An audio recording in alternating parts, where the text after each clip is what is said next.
we've got a checklist that we would like you to follow, right? Before we take you through a demo of how to do this much quicker, right? Our AppSec checklist is really around application interaction, right? So what does your application actually do?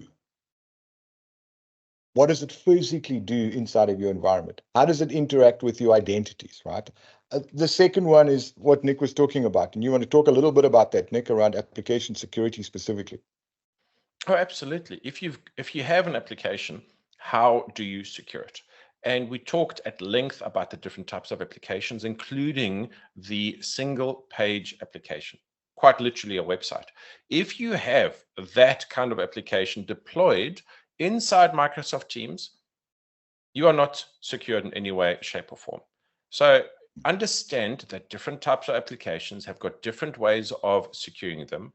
And even if you deploy an enterprise-wide app, that you can still restrict what that app has access to after the fact by limiting or securing that application boundary.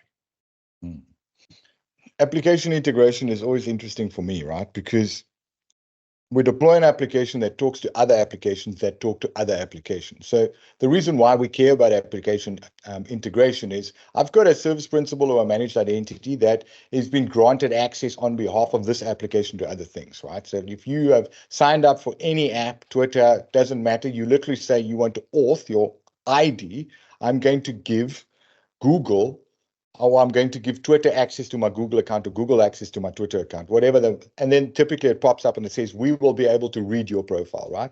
Now, from an application integration perspective, we need to understand what this thing talks to and how many other things it talks to, because they call it lateral movement. If a managed identity has application to this application, has access to this application, and then it grants permissions on its behalf to another backend, that means that if that identity is compromised, they're not only getting into one application, they're also getting into every other thing that it touches in your environment.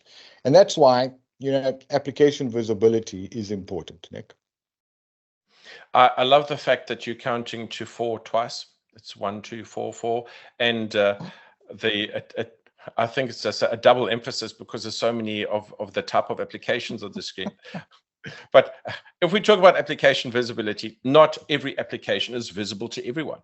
And understand, though, that just because I roll out an application from Adobe to a limited subset of people, that doesn't necessarily mean that the rest of the folks in my enterprise could potentially see that application.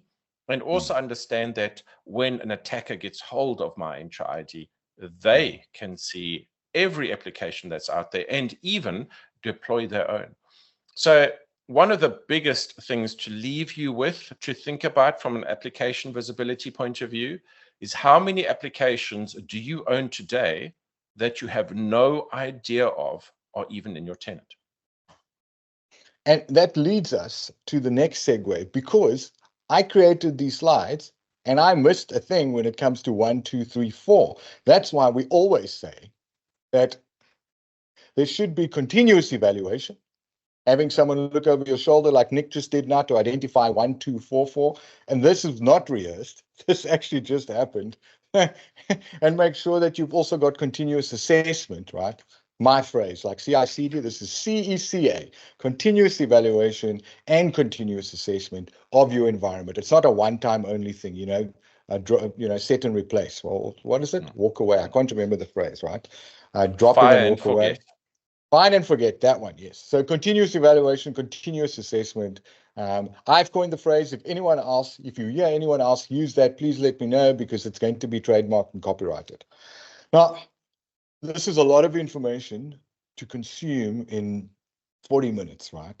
So if you are still lost, we can definitely help you. At least Ina can definitely help you. And the reason why they can help you is because they've got a product called the Application Governance Accelerator. Nick, I'm going to let you share your screen, and you can take the attendees through things that we've spoken about, those little things that we want to go look for, and how the AppGov stuff actually does that. I'm so excited about that. I love taking attendees through things. My hands are warm, but before we go down that road, just show the folks that we have slides for those of you who are downloading this and watching it later and did not watch us live. Yeah. So as Aldous flips through the rest, you can see that there actually are slides when you become tired of my dulcet tones.